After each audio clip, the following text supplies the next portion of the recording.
Hi guys, good evening. Ayan, bati na yung sanma. Paano siya kakain guys? Turuan mo kayo. Ayan. Lagyan ng lemon. Hindi siya lemon na. Yung po ang pangalan nito. Yes.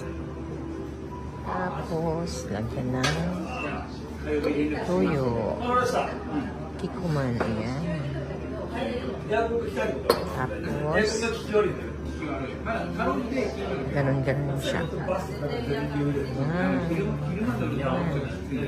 Ayan. Ayan. Tsaka yun. Tapos, diba? Ayan siya guys. Kaya, kain na tayo. Thanks for watching.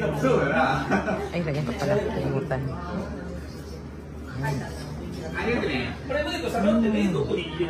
Thanks for watching.